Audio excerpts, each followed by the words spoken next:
Hello, my name is Amy Rofail and I am with the Jerusalem Connection Report, and today is your Friday Red Alert. I came across a great verse just this week when I was doing my reading, 1 Chronicles 28:29. For the Lord searches every heart. He understands every desire and every thought. And that got to me to thinking about how we're just coming off of the religious high holy holidays, Rosh Hashanah and Yom Kippur, to start a glorious new year.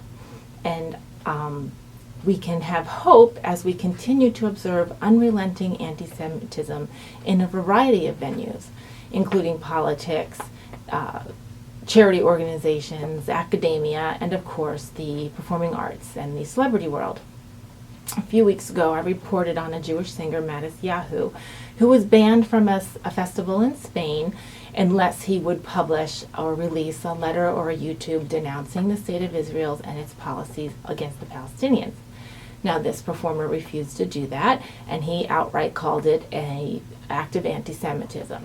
Now, public pressure from all sorts of groups, secular and religious, anyone who recognized this was clearly a targeted anti-Semitic action, spoke out, and Matisyahu was invited back to the venue, and the BDS movement lost its influence on those organizers.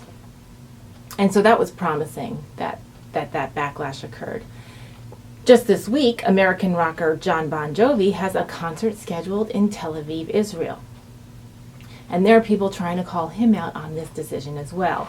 Pink Floyd singer Roger Waters has been an active, outspoken pro-BDS supporter for many years now.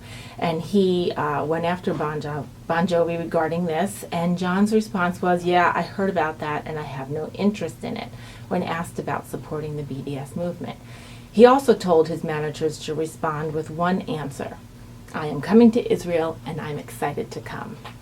I think it's glorious that the arts community is seeing the reality of the gem that is in the Middle East, that is Israel, and how the performing arts flourish and freedom of expression is protected, and there's a stronghold of these protections only in this one tiny nation in the Middle East.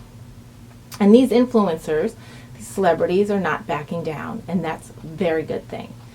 Now, there's argument that Bon Jovi only wants to have this concert for the revenue that it produces, and so they're judging his motives. But then I started to think about it.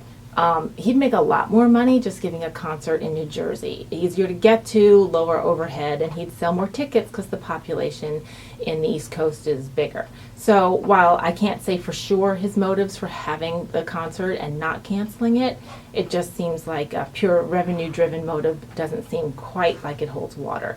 And that reminded me of the Bible verse. So Pharrell Williams is another popular song artist. You might remember him from the song "I'm So Happy," which has been very popular in the last year. He's also facing some BDS giants.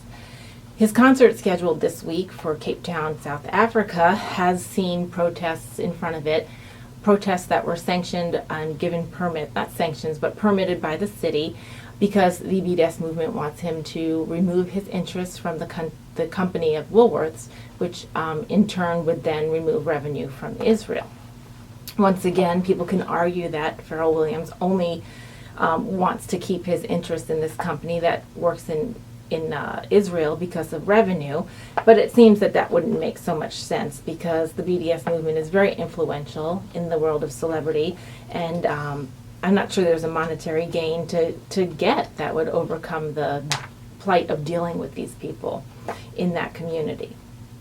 So this BDS movement did have their protest. They got their permit for 150 people to protest outside Pharrell Williams' concert, and Pharrell Williams did have his concert. So that's a good thing that everyone got to express themselves, and freedom was maintained in South Africa, and Pharrell Williams did get to keep his own personal choices about where he does business. We as Christians, we can take lessons from these performers. The fact that they can stand up in the face of strong opposition within their own communities. And remember, they're standing up against the left-wing tide of the pop culture, which they are trying to succeed in.